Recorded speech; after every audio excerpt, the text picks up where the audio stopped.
The great chamber of the Galactic Council stretched out like a small moon. Thousands of seats rose in circular tiers, each one holding a representative from a different world.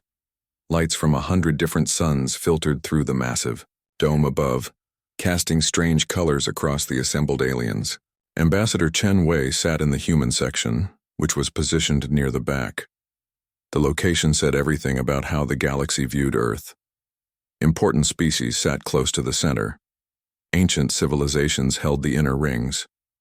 Humanity got seats in the cheap section, 15 rows from the top. Chen didn't mind. He had learned long ago that underestimation could be a weapon. The human wishes to speak? High Admiral Vex Thor's voice boomed across the chamber. The Zalthine commander stood at the central podium, his forearms crossed in what Chen recognized as dismissive posture. Vex Thor's scales glittered blue and gold under the lights. This should prove entertaining.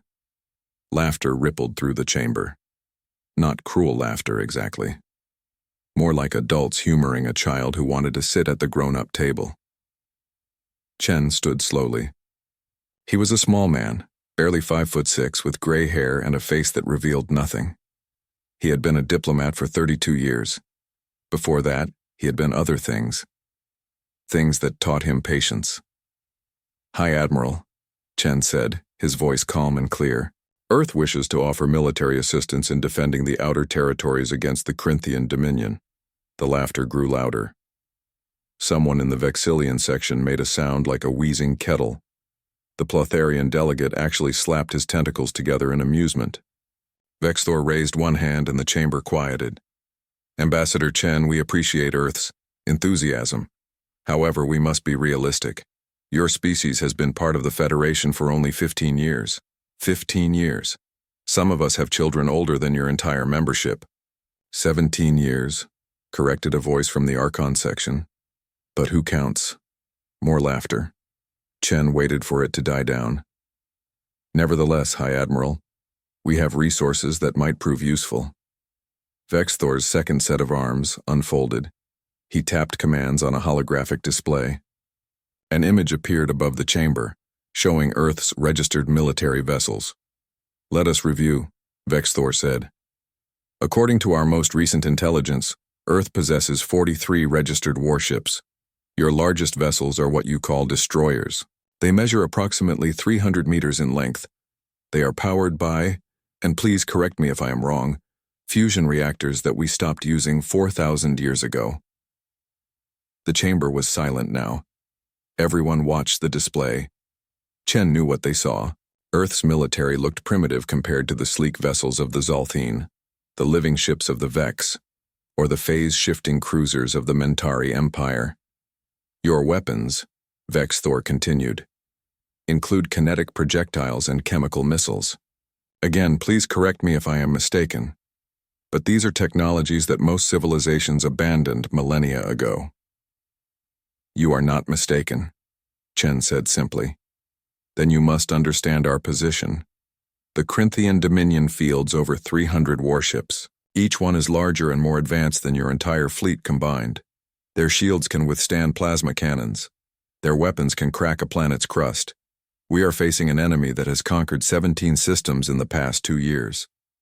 Vex Thor's voice softened slightly. "Ambassador Chen, Earth is a valued member of our Federation, which is precisely why we plan to evacuate your outer colonies first. We will not sacrifice human lives in a battle you cannot win." Chen smiled. It was a small smile, barely visible. But several of the closer delegates noticed it and felt suddenly uncomfortable, though they couldn't say why. "That is generous, High Admiral. However, I should mention that Earth has contingencies in place." "Contingencies?" Vex Thor made a sound like grinding stones. "Ambassador, I mean no offense, but what contingencies could a species have after only 15 years in the galactic community?" "That," Chen said pleasantly, "is classified." The word hung in the air. Classified. Several delegates shifted in their seats. The concept was foreign to most of them. The Federation valued transparency. Secrets were considered primitive, something that backward civilizations clung to. Counselor Thane, a methane-breathing Gotharian, spoke from his sealed chamber. "The humans suggest they have military secrets from whom?" Everyone in this chamber has shared technology with Earth. We know exactly what capabilities you possess. Do you? Chen asked. Counselor Thane, when was the last time the Federation inspected Earth's Kuiper Belt? The Kuiper Belt? Thane's translator made his confusion clear. That is the region beyond. Your outer planets, is it not? There is nothing there but ice and rock. Why would we inspect it? No particular reason, Chen said. He sat down. The delegates looked at each other. A few whispered conversations started, but Vexthor brought his fist down on the podium, and the noise stopped. Enough of this. We have real matters to discuss. Ambassador Chen, Earth's offer is noted and declined. For your own safety, please begin evacuation protocols for your colonies in the Proxima and Tau Ceti systems. Federation forces will arrive to assist within 72 hours. And if the Corinthians arrive first, someone called out. Then pray they are merciful, Vexthor said grimly. This session is adjourned. The delegates began filing out. Chen gathered his small datapad and made his way toward the exit. He walked slowly, letting the crowd thin. Ambassador. Chen turned. Vexthor had descended from the podium and approached him. Up close, the Zaltine was even more imposing. He stood nearly 8 feet tall, and his scaled hide looked tough enough to stop bullets. Hi, Admiral. This talk of contingencies, Vexthor said quietly. You were serious? Completely. Chen, I have been a military commander for 70 years. I have fought in 9 wars. I know when someone is bluffing. And you are either the best bluffer I have ever met or you are telling the truth. I cannot decide which. Chen nodded slowly. Hi, Admiral, let me ask you something. When Earth joined the Federation, what did your intelligence services tell you about our history? That you had only just achieved faster-than-light travel? That your world was divided into hundreds of separate nations? That you had fought numerous wars among yourselves using primitive weapons? Did they mention that we nearly destroyed ourselves at least 6 times? Vexthor's eyes narrowed. What do you mean? Nuclear weapons, High Admiral. We invented them 70 years before we achieved FTL travel. We built enough to kill every human on Earth a dozen times over. We aimed them at each other for decades. We came within minutes of using them on several occasions. That is not unusual. Many species go through such phases. But most don't survive them, Chen said. Most either destroy themselves or give up weapons entirely. Humans did neither. We learned to live with the knowledge that we could end our own existence at any moment. We learned to prepare for the worst while hoping for the best. Your point? My point is that humans are very, very good at being paranoid. We joined the Federation with hope and friendship in our hearts, but we also remembered that the universe is dangerous, so we took precautions. What kind of precautions? Chen smiled again. The classified kind. Vexthor stared at him for a long moment. Then he made a sound that might have been a laugh. You are an interesting species, Ambassador Chen. I look forward to seeing if your precautions are real or imaginary. So do I, High Admiral. So do I. Chen left the chamber and made his way back to the human embassy. It was a small building compared to the massive structures the older species maintained, but it was functional and secure. He went to his office and locked the door. Then he opened a secure channel to Earth. The communication was routed through 17 different relay stations to prevent interception. After a moment, a face appeared on the screen. Fleet Admiral Sarah Kobayashi looked exactly like what she was. A career military officer who had seen too much and slept too little. Her hair was pulled back in a tight bun. Her eyes were dark and sharp. She wore the dress uniform of the United Earth Space Navy, though few people outside Earth knew that organization existed. Ambassador, she said, I watched the council session. That went about as expected. They think we're helpless children, Admiral. Good. Let them think that. Chen leaned back in his chair. Are we ready? We've been ready for 3 years. The Indomitable is fully operational. All combat groups are at staging positions. Crews are trained and equipped. We're just waiting for the word. The Corinthian fleet will reach Proxima Centauri in approximately 48 hours. Our colonies there have begun evacuation, but there are still 3 million humans in the system. We won't let them down, Kobayashi said firmly. I know, but Sarah, once we do this, there's no going back. The secret will be out. The galaxy will know what we've been building. They'll know we're not sheep waiting for slaughter, Kobayashi said. They'll know that humanity takes care of its own. Chen nodded. Then I'll issue the authorization. Stand by for Protocol Lazarus. Standing by. Chen took a deep breath. For 15 years, Earth had played the role of the grateful newcomer. They had accepted technology, learned from older species, and smiled while being patronized. But the entire time in the dark reaches of the outer solar system, they had been building. The Kuiper Belt was perfect for hiding construction. It was vast, cold, and full of debris that scrambled sensors. Over the course of a decade, Earth had mined asteroids, built shipyards, and constructed a fleet that would make the galaxy reassess everything they thought they knew about humanity. The project had cost trillions. Every nation on Earth had contributed. Resources had been diverted. Scientists had worked in secret. Engineers had solved problems that should have been impossible. And at the center of it all was the Indomitable, a supercarrier 12 kilometers long, a ship that incorporated human ingenuity with reverse-engineered alien technology, a vessel carrying enough firepower to level a continent. And it wasn't alone. Chen activated his secure console and entered his authorization codes. Then he typed a simple message, Protocol Lazarus. Authorization Omega-7 execute, he sent it. Somewhere in the cold darkness of the Kuiper Belt, ancient systems came to life. Lights flickered on in a structure the size of a small moon. Thousands of personnel moved to their stations. Ships that had been in hiding for years began final preparations. On Earth, in the depths of the NORAD command center buried under Cheyenne Mountain, displays lit up. Officers who had been waiting for this moment sat up straighter. Phones rang in government buildings across the planet. Admiral Kobayashi appeared on Chen's screen again. Authorization received and confirmed. The Indomitable is beginning deployment sequence. Estimated time to full operational status, 6 hours. Then God be with you, Admiral. God, Buddha, Allah, and every other deity we can get, Kobayashi said with a tight smile. We're going to need all the help we can get. The screen went dark. Chen sat in silence for a moment. Then he stood and walked to the window. Outside he could see the alien city stretching to the horizon. Beautiful spires and floating gardens, the achievements of civilizations thousands of years old. They thought humans were primitive. They thought Earth was weak. They were about to learn different. Chen thought about his grandfather, who had fought in the last war on Earth before the world unified. The old man had told him something once, something that Chen had never forgotten. The most dangerous warrior, his grandfather had said, is not the one who has never known fear. It is the one who has known fear, has known loss, and has decided to stand anyway. Humanity had known fear. They had stood at the edge of extinction more than once. They had looked into the abyss and seen their own reflection, and they had decided to be ready next time. Chen touched the window. Come on then, Corinthians, he whispered. Come and see what a backwater species can do when you threaten their children. Outside, alien pedestrians walked past, oblivious to what was coming. They had no idea that the balance of galactic power was about to shift.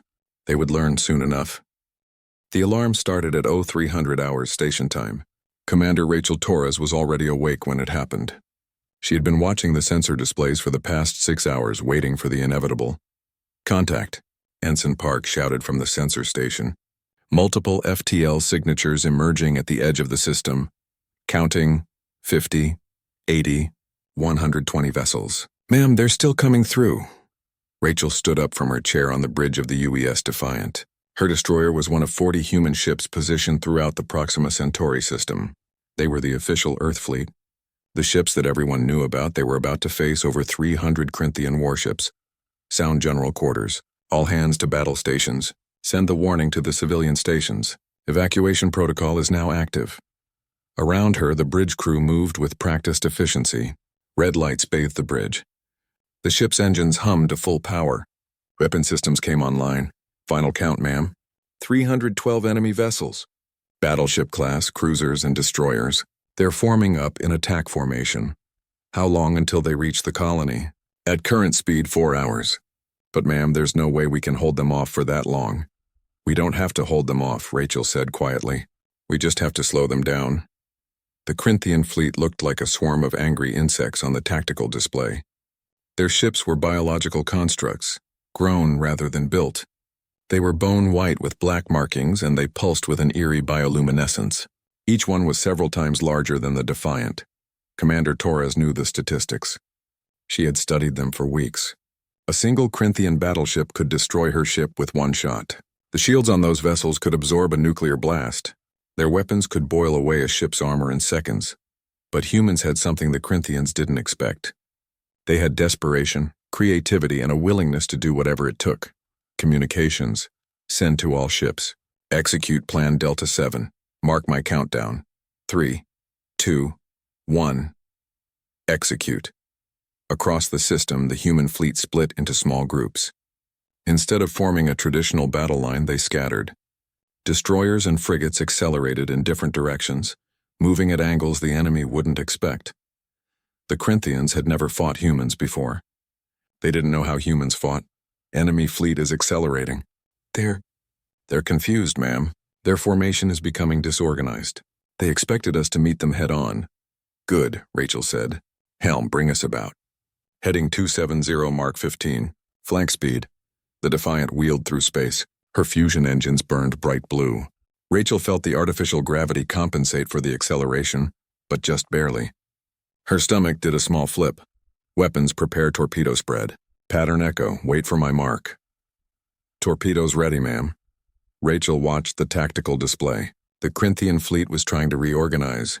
Their battleships were moving to the center, cruisers forming a protective screen. It was standard tactics. Textbook formations that had worked for them across 17 systems. But Rachel wasn't following a textbook. She was following plans that had been drawn up by some of the best tactical minds on Earth. People who had studied every battle the Corinthians had ever fought. People who had found patterns and weaknesses. Range 200,000 kilometers. They're launching fighters, ma'am. Fire torpedoes. All tubes. Then get us out of here.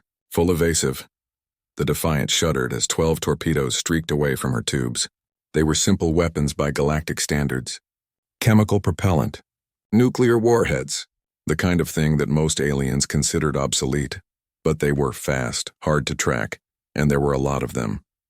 Across the system, every human ship fired at once. 480 torpedoes raced toward the Corinthian fleet.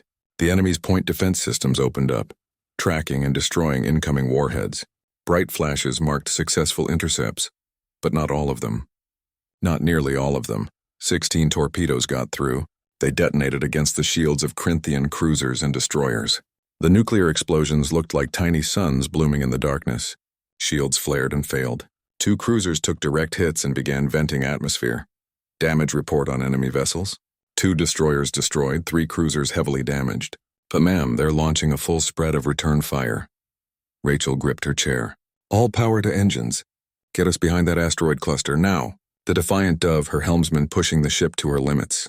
Behind them, plasma bolts and energy beams turned the space they had just occupied into a death zone.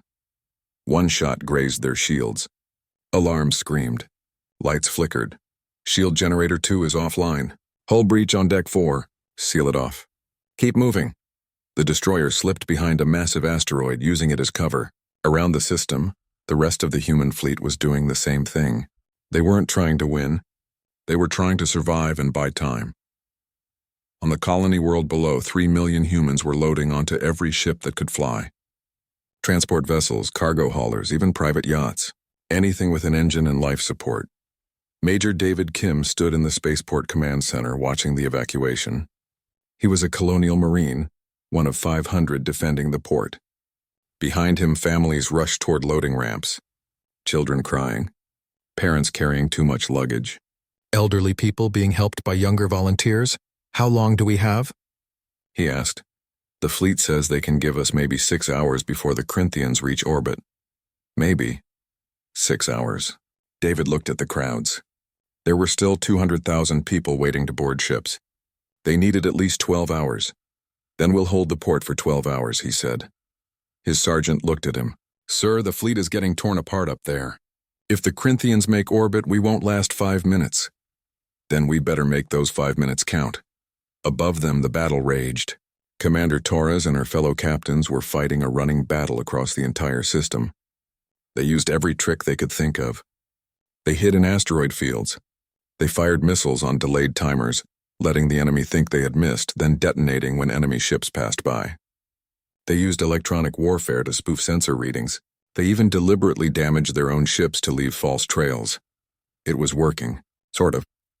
The Corinthian fleet was slowed down, confused and angry, but it was still coming, and human ships were dying. The UES Valiant took a direct hit from a battleship's main gun. The destroyer simply ceased to exist, 500 crew members gone in a flash of light. The UES Vigilant rammed an enemy cruiser when her weapons failed. The impact destroyed both ships. The UES Tenacious fought 3 enemy destroyers to a standstill, then self-destructed when her hull failed, taking 2 of them with her. Rachel watched the tactical display and felt each loss like a knife in her chest. Those were her people, her fellow commanders, friends she had trained with at the academy. Ma'am, we've lost 12 ships. The remaining fleet is down to 60% combat effectiveness. How much time have we bought? 4 hours, 17 minutes, not enough. Not nearly enough. Rachel was about to order another torpedo spread when her communications officer called out. Commander, we're receiving a tight beam transmission. Command frequency. Encryption Omega level. Rachel's breath caught. Omega level. That was the highest security classification Earth had. Only a handful of people had access to those codes. Put it through. Private channel. A window opened on her display. Admiral Kobayashi's face appeared. She looked tired but determined. Commander Torres, I've been watching your performance. You've done excellent work. We're dying up here, Admiral. I know, and I'm sorry, but you've bought us the time we needed. Help is coming. The Federation said 72 hours. I'm not talking about the Federation, Kobayashi said. Hold your position for 90 more minutes. Can you do that? Rachel looked at her tactical display. 90 minutes, with what was left of her fleet, against an enemy that outnumbered them 10 to 1. We'll do it or die trying, Admiral. Let's hope it doesn't come to dying. Kobayashi out. The transmission ended. Rachel looked at her bridge crew. They were young. The oldest officer on the bridge was barely 30. They had signed up to explore the galaxy, not to fight in a desperate battle against impossible odds. But they didn't look scared. They looked determined. You heard the Admiral, Rachel said. We hold for 90 minutes. I want every trick we haven't used yet. I want every weapon we can jury-rig. I want mines, drones, and anything else we can throw at them. We're going to give these bastards the worst 90 minutes of their lives. Yes, ma'am. The bridge crew responded as one. The Defiant turned back toward the enemy. On the Corinthian flagship, Warlord Drakmor watched the battle with growing frustration. His fleet should have swept through this system in less than an hour. These primitive humans with their chemical rockets and fusion engines shouldn't have lasted 5 minutes. Yet here he was 4 hours later still fighting. True, the human fleet was almost destroyed. True, his forces had taken minimal casualties. But the humans were annoying, like insects that refused to die no matter how many times you stepped on them. Status of the enemy fleet? He demanded. Down to 28 vessels, Warlord, all showing damage. But they continued to resist. Where are the Federation reinforcements? Not expected for another 68 hours. Drakmor's lips pulled back in what might have been a smile. The Federation had abandoned the humans. He had expected nothing less. The mighty Galactic Federation always promised protection, but when the time came, they prioritized their own species. Open a channel to the human colony. A moment later, a face appeared on his screen. A human in some kind of military uniform.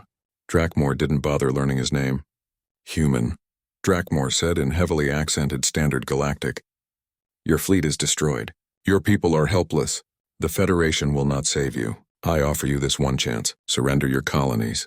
Accept Corinthian rule, or we will burn your worlds and enslave your survivors. The human was silent for a moment.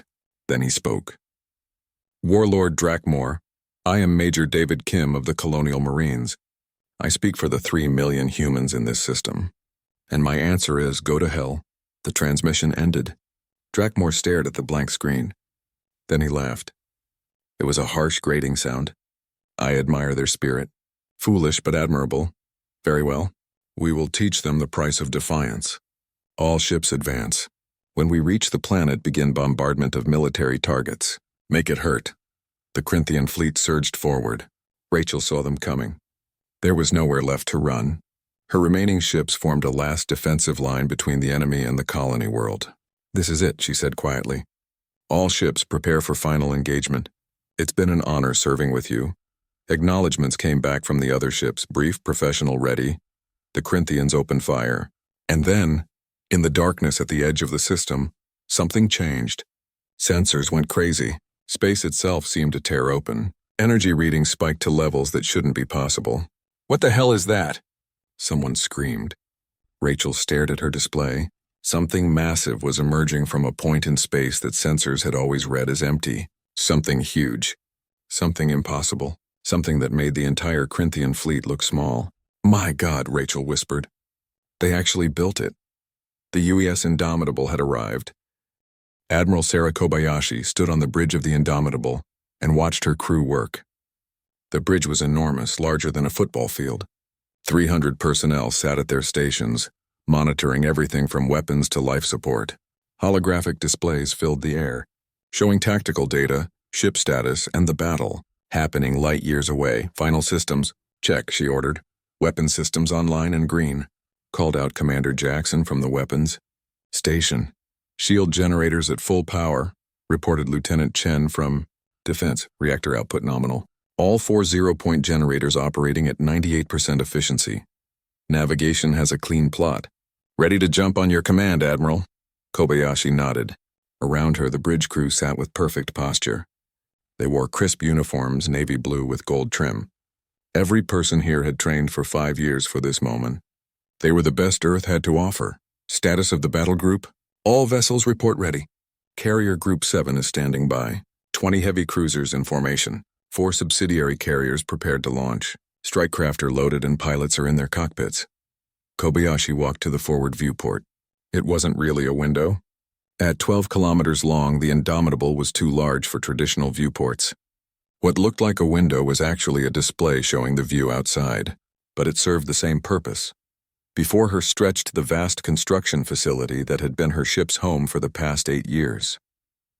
The structure was built into a large asteroid in the Kuiper Belt, hollowed out and expanded until it was more space station than rock. Hundreds of workers had lived here, building the Indomitable in secret.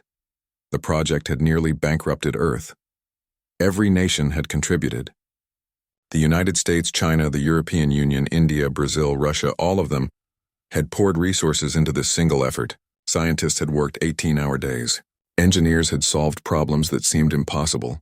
And slowly, piece by piece, the greatest warship humanity had ever built took shape. She was 12 kilometers of human ingenuity. Her hull was constructed from materials that didn't exist in nature, created in zero-gravity foundries and reinforced with force fields. Her weapons combined human creativity with alien technology traded for or reverse-engineered from crashed ships. Her shields used quantum manipulation techniques that even the Federation thought were theoretical. And she was about to prove that Earth was not as helpless as everyone thought. Communications. Open a channel to Earth Command. A screen appeared. General Martinez sat in the NORAD command center, surrounded by staff officers and displays showing data from around the solar system. "Admiral," he said, "the Corinthians have broken through to Proxima. Our fleet has fought beyond all expectations, but they can't hold much longer." "I know, sir. We're ready to jump." Martinez leaned forward. "Sarah, once you do this, there's no hiding anymore. The galaxy will know. Some of them won't be happy. Let them be unhappy, sir. We're not going to stand by and watch our people die." "Agreed. You have full authorization. Bring our people home, Admiral." "Yes, sir." Kobayashi out. The screen went dark. Sarah turned to her crew. "This is it, people. For the past 15 years, Earth has played nice with the galaxy. We've smiled and learned and pretended to be grateful children learning from our elders.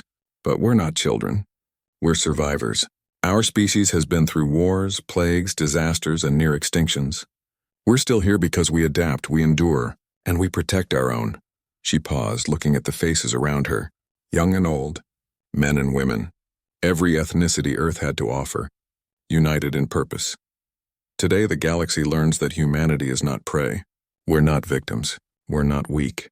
Today, we show them what humans can do when you threaten our families. All hands prepare for jump. Take us to Proxima Centauri. Jump calculations locked in. Navigation reported. Distance 4.2 light-years. Jump window in 30 seconds. All ships report ready to jump, communications added. Power to jump drives, Kobayashi ordered. The Indomitable hummed. Deep in her core, the jump drives activated. They used technology that Earth had learned from the Federation, but improved on. Modified. Made better. The drives created a bubble in space-time, allowing the ship to cross vast distances in seconds. But creating a jump field for a ship this size required enormous power. The 4 zero-point energy reactors went to maximum output. Lights flickered. The air itself seemed to vibrate. Jump in 5, 4, 3, 2, 1. Jumping now. Reality twisted, space folded, and the Indomitable vanished from the Kuiper belt. In Proxima Centauri, Commander Rachel Torres was preparing to die. Her destroyer had taken 3 direct hits. Half her crew was dead. Shields were gone. Engines were failing. But she kept fighting. "Fire everything we have left," she ordered. "If we're going down, we're taking some of them with us." The Defiant fired her last torpedoes. They streaked toward the nearest enemy cruiser, and then Rachel's sensor officer screamed, "Ma'am!" Spatial distortion at grid 773. Energy readings are off the scale. "Something's coming through." Rachel looked at her displays. A point in space was glowing, growing brighter. Energy levels that made no sense. A jump signature larger than anything she had ever seen. Space tore open. The Indomitable emerged. Rachel had seen the plans. She had been briefed on the project. She had known intellectually that Earth was building a supercarrier, but knowing something and seeing it are two different things. The ship was massive, 12 kilometers from bow to stern. Her hull was dark gray, studded with weapons emplacements and launch bays. Shield generators glowed along her flanks. Engine arrays at her rear burned with blue-white fire. She looked like a moving fortress, a city that flew through space. "Mother of God," Rachel whispered. But the Indomitable wasn't alone. Behind her came the rest of the battle group. 20 heavy cruisers, each one 3 kilometers long. 4 subsidiary carriers bristling with fighter craft, destroyers, frigates, support vessels. An entire fleet had just appeared out of nowhere. On the Corinthian flagship, alarms were screaming. Warlord Drakmor stared at his displays in disbelief. "What is that?" he demanded. "Sensors cannot get a clear reading, Warlord. The ship is too large. Energy signatures are impossible. Their shields are using technology we don't recognize. How did they hide something that size? How did our intelligence not know about this?" Nobody had an answer. Drakmor watched as the human fleet deployed. The massive carrier was launching ships, hundreds of them. Small strike craft poured from launch bays like angry hornets. They formed up in perfect squadrons, moving with precision that spoke of extensive training. "Warlord, we're being hailed, audio only." "Put it through." A human voice spoke. Female. Calm. Professional. "Corinthian vessels. This is Fleet Admiral Sarah Kobayashi of the United Earth Space Navy. You are in violation of Federation space. You have attacked our colonies without provocation. You have killed our people.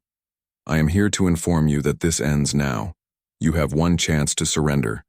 Power down your weapons and prepare to be boarded. Any ship that continues hostile actions will be destroyed. You have 60 seconds to comply." Drakmor couldn't believe what he was hearing. This human was demanding his surrender. He commanded over 300 warships. He had conquered 17 systems. He had defeated enemies far more powerful than these primitives. He started laughing. His crew looked at him nervously, but he couldn't stop. The absurdity of it was too much. "Human," he said when he could speak again. "I admire your audacity. But you are outnumbered. 300 ships against 1. I don't care how large your vessel is, you cannot win. I offer you a chance instead. Turn around. Leave. And I will allow you to live." There was a pause. Then the human spoke again. "I'm sorry you feel that way. All ships weapons-free, engage." What happened next would be studied in military academies for generations. The Indomitable opened fire.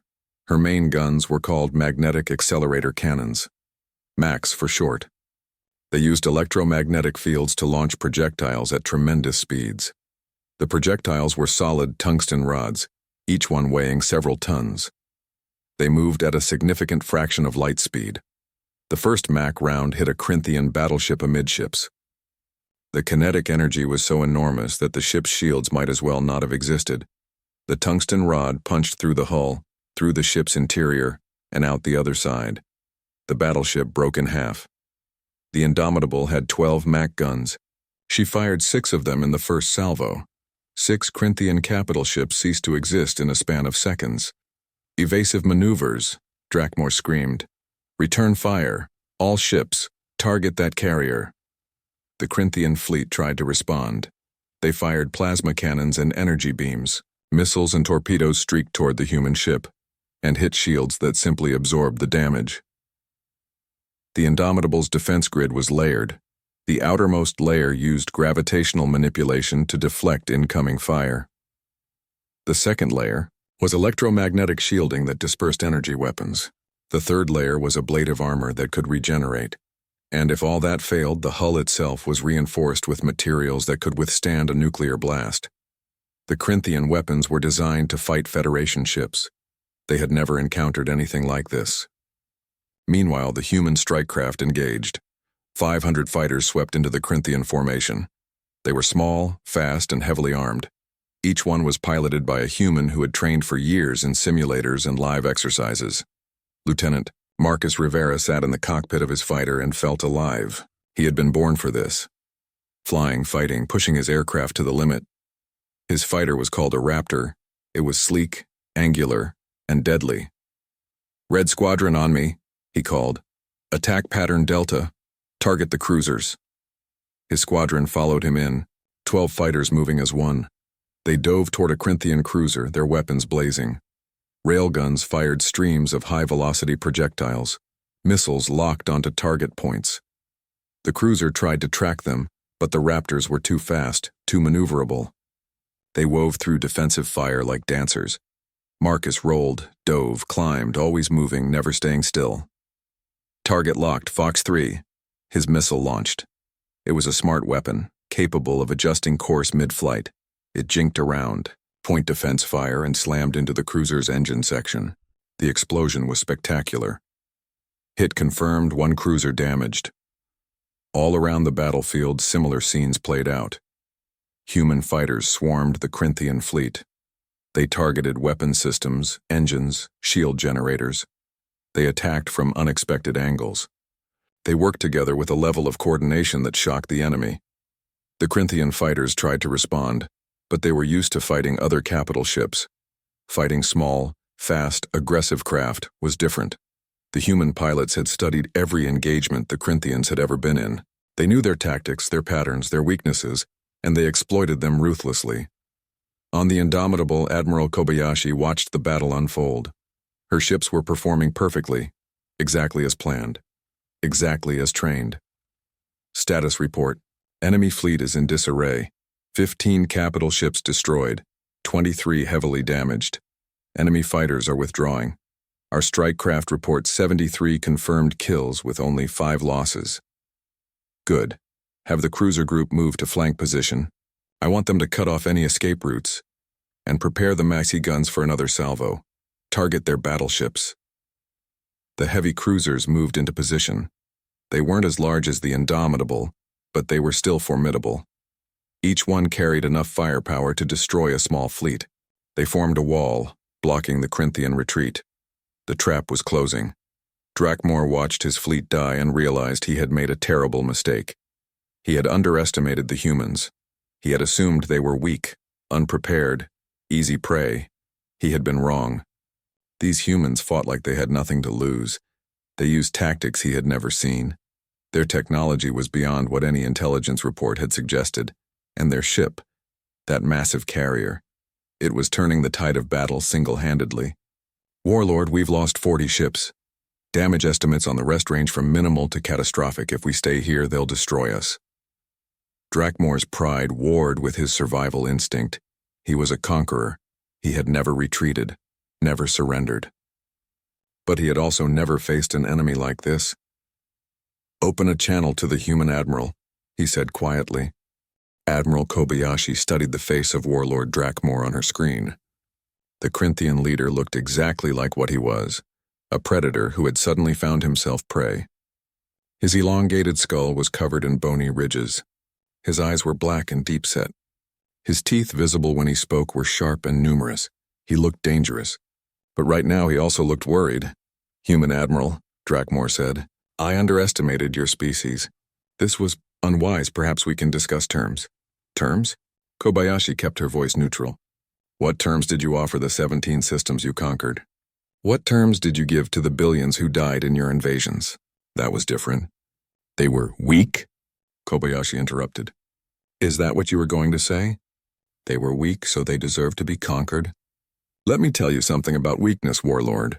On Earth we have a saying, don't mistake kindness for weakness. We came to the galaxy in peace. We joined the Federation with open hearts. We accepted their help and guidance.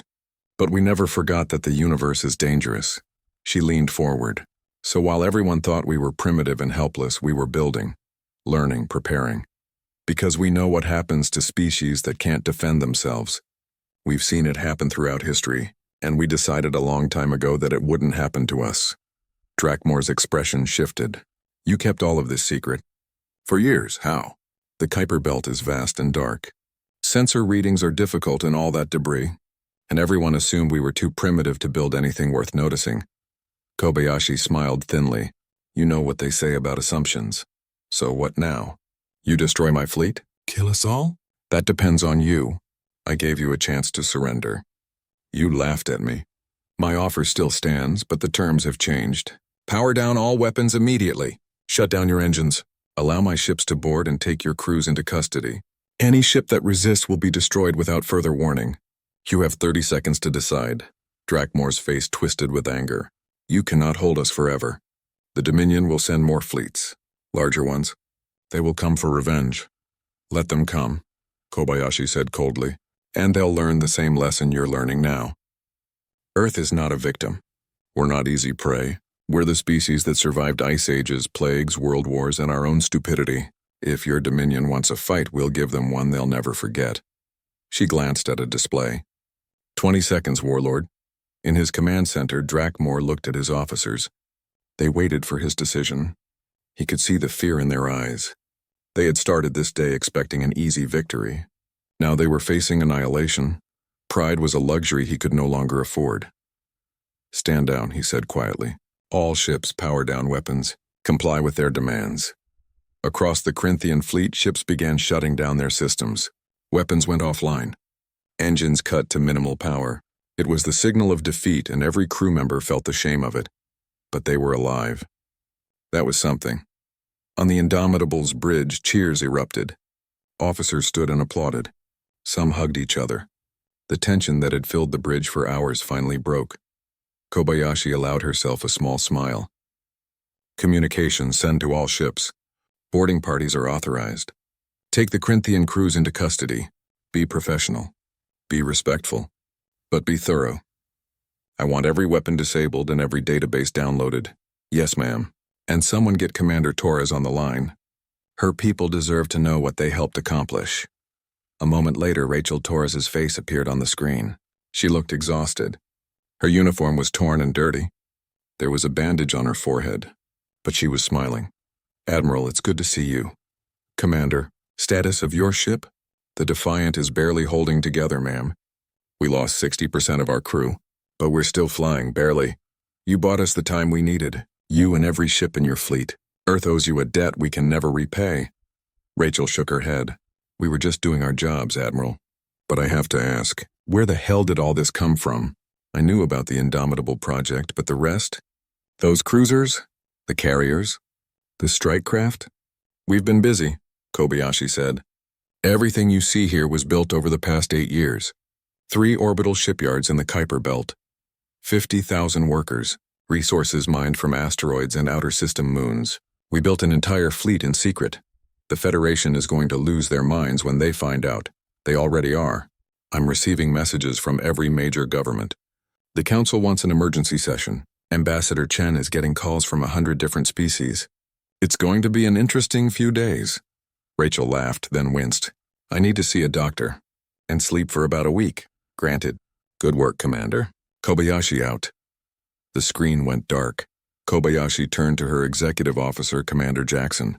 He was a tall man with gray hair and 30 years of military experience. He had been with the project since the beginning.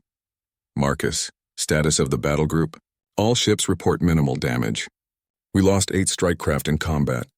Casualties are low. The Corinthians are cooperating with boarding procedures. First reports indicate their databases contain intelligence on Dominion military deployments, ship designs, and strategic plans. Good. Have intelligence start analyzing it. I want to know everything about the Dominion, their strengths, weaknesses, and intentions. Because this isn't over. Drakmore was right about one thing. The Dominion will respond to this defeat. Do you think they'll attack Earth? I think they'll seriously consider it. Which is why we need to make sure they understand the cost. Kobayashi looked at the tactical display. The Corinthian fleet was scattered across the system, powerless and defeated. But first we have people to rescue. Contact Major Kim at the colony. Let him know the system is secure. On the colony world, Major David Kim received the message with relief so intense it almost hurt. He had been preparing to fight to the last man. Now he could tell his Marines to stand down. Attention all personnel. The fleet has secured the system. The Corinthians have surrendered.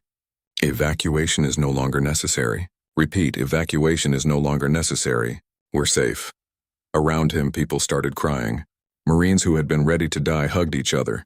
Civilians who had been rushing to escape ships stopped and simply stood, processing the information. Children who had been scared asked their parents what it meant. It means we're going to be okay, one father told his daughter. It means Earth protected us. David walked outside the command center. The sun was setting over the colony city. Buildings stretched to the horizon. Parks where children played, schools, hospitals, homes. 3 million people lived here. 3 million people who had been hours away from death or slavery. Now they were safe. He looked up at the sky. Somewhere up there, beyond the atmosphere, was a ship so large it defied imagination.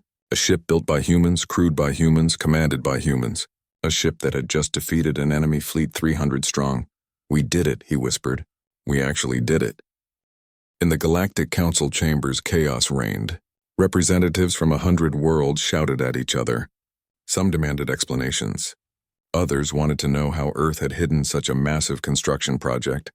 A few were already proposing sanctions against humanity for deception. Ambassador Chen Wei sat quietly in the human section and waited for the noise to die down. Eventually, High Admiral Vexthor managed to restore order. Ambassador Chen, Vexthor said. His voice was carefully controlled, but Chen could hear the anger underneath. Perhaps you would care to explain how Earth constructed a 12-kilometer warship without anyone's knowledge. Chen stood. High Admiral, fellow delegates, I understand your surprise, but I must point out that Earth has done nothing illegal. We have violated no treaties, broken no laws. We simply took measures to ensure our own defense. By hiding a fleet in your outer system, someone shouted. By preparing for the possibility that the Federation could not protect us, Chen corrected. And as we have just seen, that concern was justified. The Corinthians invaded our space. They attacked our colonies. Where was the Federation fleet? Where was the protection we were promised? The chamber fell silent. The evacuation protocols called for our colonies to be evacuated first because we were considered most vulnerable, Chen continued. In other words, the Federation had already decided that humanity could not defend itself. We disagreed, and we took steps to prove otherwise. Counselor Thane spoke from his sealed chamber. You lied to us. You claimed your military was limited to 43 vessels. We have 43 registered military vessels, Chen said. We never claimed that was our entire military capability. You assumed. There is a difference. Semantics. No, Counselor. Accuracy. When Earth joined the Federation, we agreed to certain transparency requirements. We have met all of them. The vessels in question were constructed in Earth's sovereign territory. They use technologies that Earth developed or legally acquired. We have broken no rules. Vexthor leaned forward. Ambassador, your species has fundamentally altered the balance of power in this region of space. You have demonstrated military capabilities that rival some of the oldest civilizations in the Federation, and you did it all in secret. Surely you can understand our concern. I understand it completely, Chen said, and I would be concerned too if I were in your position. But let me ask you something, High Admiral. If another species in this chamber had the ability to protect themselves but chose to hide it, would you consider that aggressive? Or would you consider it prudent? Vexthor didn't answer immediately. His forearms crossed in a complex gesture that Chen had learned meant deep thought. It would depend, the Admiral finally said, on their intentions. Then let me be clear about Earth's intentions. We want peace. We want cooperation. We want to be good members of the Galactic Federation, but we also want to survive.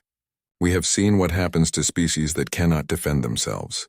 History is full of civilizations that trusted others to protect them and paid the price. Chen's voice grew stronger. Earth has been through dark times. We nearly destroyed ourselves more than once. We know what it means to face extinction. We swore we would never be helpless again. So yes, we built a fleet. Yes, we kept it secret. And yes, we will use it to protect our people. But we have no desire to conquer anyone. No plans to invade our neighbors. No ambition except to live in peace and be left alone. Pretty word, someone muttered. True words, Chen shot back. And I have proof. Admiral Kobayashi could have destroyed the entire Corinthian fleet. She had the firepower. Instead, she offered them surrender. She took prisoners rather than killing everyone. Does that sound like a species with aggressive intentions? Vexthor nodded slowly. It does not.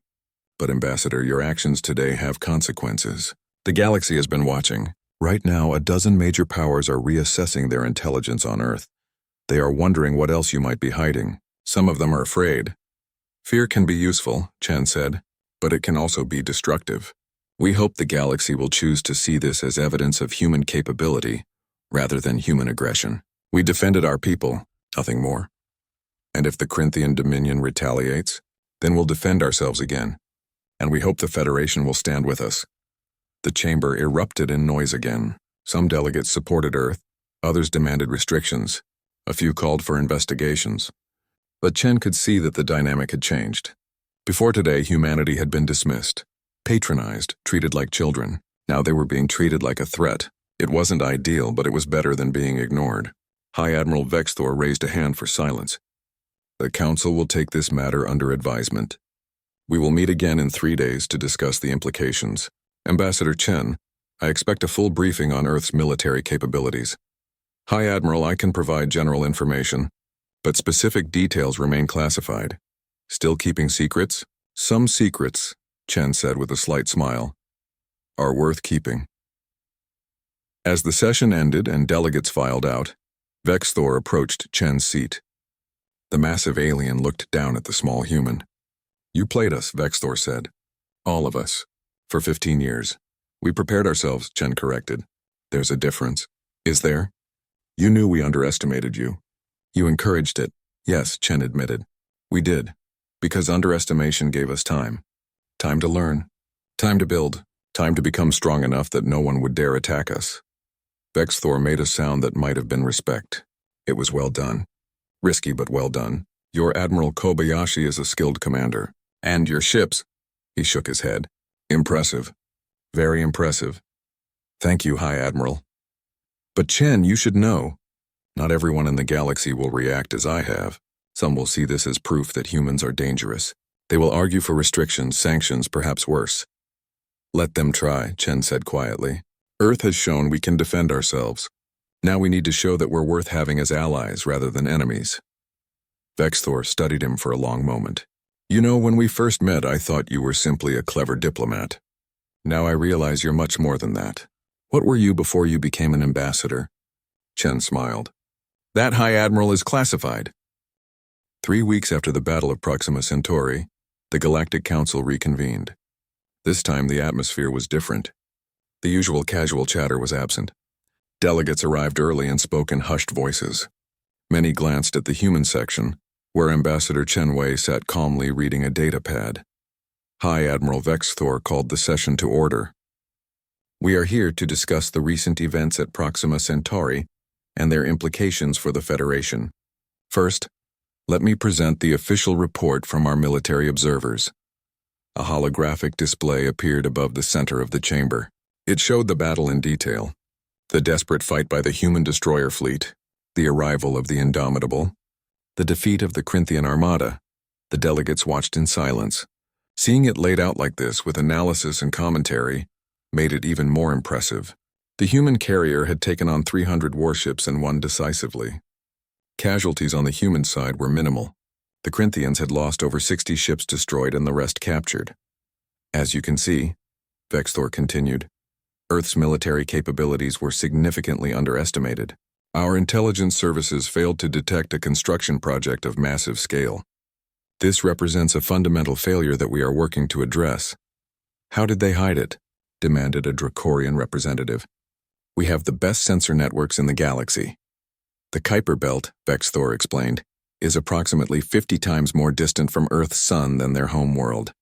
It's filled with debris that interferes with sensors. The construction facility was built inside a large asteroid, further masking its signature. And Earth used various techniques to disguise energy readings and communications. In other words, said Counselor Thane, they actively deceived us. Chen stood. Counselor, Earth took measures to maintain operational security. This is standard practice for any military project. We did not lie. We simply did not volunteer information that was not requested. A fine distinction. An important distinction. The Federation encourages member species to maintain defensive capabilities. We did exactly that. The fact that our capabilities exceeded expectations is not a violation of any law or treaty. A Vexillian delegate spoke up. But what about the technology? Our experts have analyzed the battle recordings. Your ship uses weapons and shields that combine technologies from multiple sources. Some of it appears to be reverse engineered from systems we shared with you. We learned from what we were taught, Chen said. Earth has always been good at taking existing concepts and improving them. This is not theft. This is innovation. Some might call it weapons proliferation. Some might call it survival. The debate continued for hours. Some species supported Earth's right to defend itself. Others worried about the precedent it set. If one new species could build such a fleet in secret, what stopped others from doing the same? Finally, after much discussion, Vexthor called for a vote. The question before the Council is simple. Does Earth's construction of a military fleet in secret violate Federation laws or principles? All in favor of sanctions against Earth indicate now. Chen watched the vote count. His expression remained neutral, but inside he was calculating. If enough species voted for sanctions, Earth's position in the Federation would become untenable. They might have to leave. That would mean isolation, possible conflict, and the end of peaceful cooperation. The vote finished. 217 species had voted. 83 voted for sanctions. 134 voted against. Chen allowed himself to breathe. They had won. Barely. The motion fails, Vexthor announced. Earth will not face sanctions. However, this council recognizes that the situation requires discussion. Ambassador Chen, the Federation Security Council has extended an invitation. We would like Earth to join as a permanent member. The chamber went silent. A permanent Security Council seat was something that only the oldest, most powerful species held. There were currently 15 permanent members. Earth would be the 16th, and the youngest by several thousand years. Chen stood slowly. Hi, Admiral, the Security Council. Earth has been a Federation member for only 15 years. Yes, Vexthor said, but you have demonstrated the capability and will to defend Federation space. The Corinthian Dominion is a threat to us all. Your actions at Proxima stopped their expansion. That deserves recognition. It's also a practical matter, added Counselor Thane. Like it or not, Earth is now a major military power in this region. It makes sense to have you at the table when security decisions are made. Chen nodded. I will transmit this offer to my government. I'm certain they will give it serious consideration. There is one condition, Vexthor said. The Federation requires a full disclosure of Earth's military assets. Not specific technical details, but general capabilities. How many ships do you have? What are their functions? We need to know what we're working with. Chen had expected this. I am authorized to provide that information. Earth currently operates 4 supercarriers of the Indomitable class, 20 heavy cruisers, 48 destroyers, 16 frigates, 4 subsidiary carriers, and approximately 2,000 strike craft. We also have extensive orbital defense platforms around Earth and our major colonies. The numbers caused a stir. That was a fleet size comparable to some species that had been spacefaring for millennia. 4 supercarriers, someone said. You built 4 of those things. We built 3. The 4th is currently under construction and should be operational within 6 months. We also have plans for expanding the fleet as needed. How did you pay for all this? Earth has a unified global economy. When we decided to build this fleet, every nation contributed. We diverted resources from other projects, mined asteroids, developed new manufacturing techniques. It required sacrifice, but our people understood the necessity. Vexthor studied Chen carefully. You were planning for war before you even joined the Federation. We were planning to survive, Chen corrected. There's a difference. We hoped the Federation would provide security. But hope is not a strategy. We prepared for the worst while working for the best. And what about now? Asked a Mentari representative. The Corinthian Dominion knows about your fleet. They will see your actions as an act of war. Then they should have thought of that before they invaded our space and killed our people, Chen said flatly. We offered peaceful surrender. We took prisoners rather than slaughtering them. We acted with restraint. If the Dominion wants revenge, they're welcome to try, but they should know that Earth has 3 more carriers and we're not afraid to use them. The chamber erupted in discussion. Some delegates praised Earth's resolve. Others worried about escalation. But Chen could see that the dynamic had fundamentally shifted. Before the battle, humanity had been treated like children. Now they were being treated like adults. Dangerous, unpredictable adults, perhaps, but adults nonetheless. After the session ended, Chen returned to the human embassy. He found Admiral Kobayashi waiting for him in a secure conference room. The Admiral had arrived on Earth's newest stealth ship for this meeting. How did it go? She asked. They offered us a Security Council seat. Kobayashi's eyebrows rose. Already? I expected more resistance. Some species opposed it, but most recognized the reality.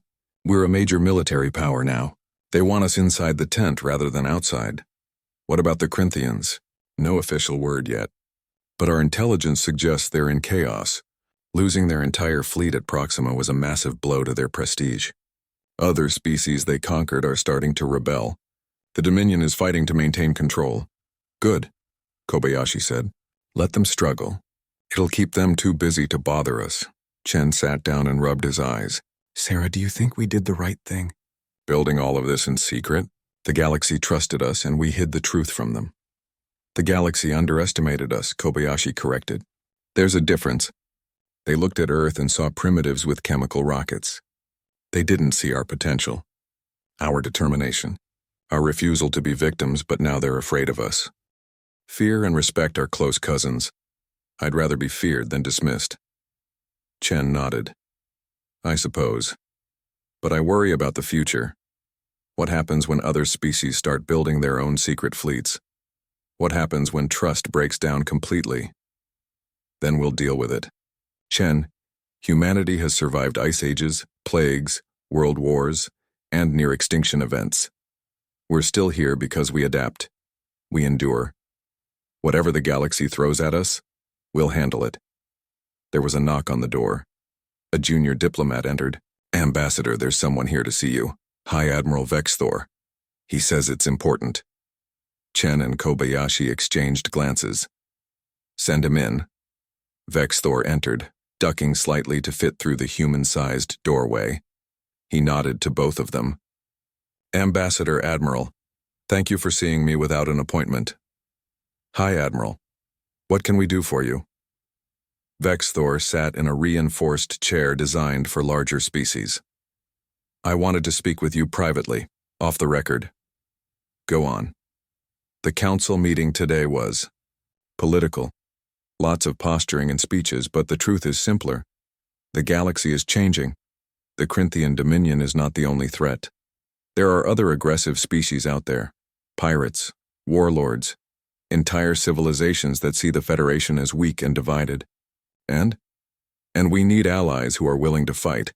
Not just talk about peace and cooperation, but actually fight when necessary. Earth has proven that you're willing to do that. So the Security Council seat is about more than just recognition, Kobayashi said. You want us in the fight. I want partners who understand that sometimes violence is necessary. The Federation has grown soft, Admiral. We've had peace for so long that many species have forgotten how to fight. Earth hasn't.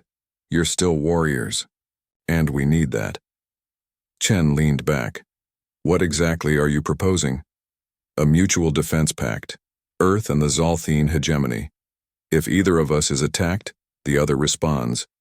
Joint training exercises, technology sharing, intelligence cooperation. You want access to our fleet. I want Earth as an ally rather than an unknown factor.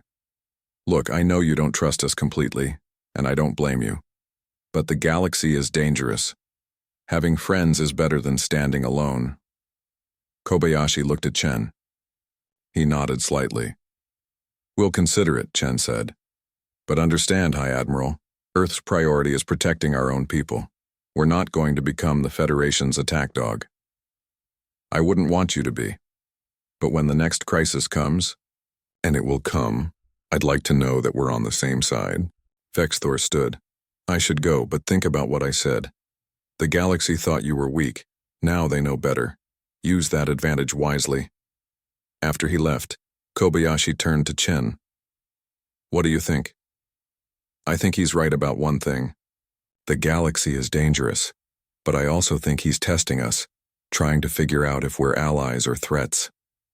And which are we? Chen smiled. Both. We're allies to those who respect us, and threats to those who don't. That's the best position to be in. Admiral Kobayashi returned to the Indomitable the next day. The great carrier hung in orbit around the Federation capital world, a silent reminder of Earth's power.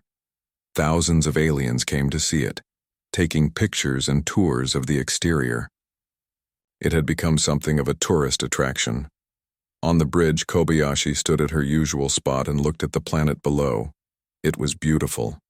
Purple oceans, green continents, cities that glowed even in daylight.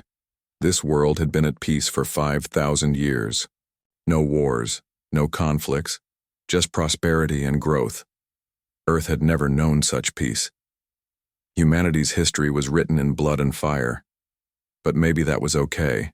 Maybe species needed to struggle to become strong. Admiral, we're receiving a transmission from Earth Command. Put it through. General Martinez appeared on the screen. He was smiling.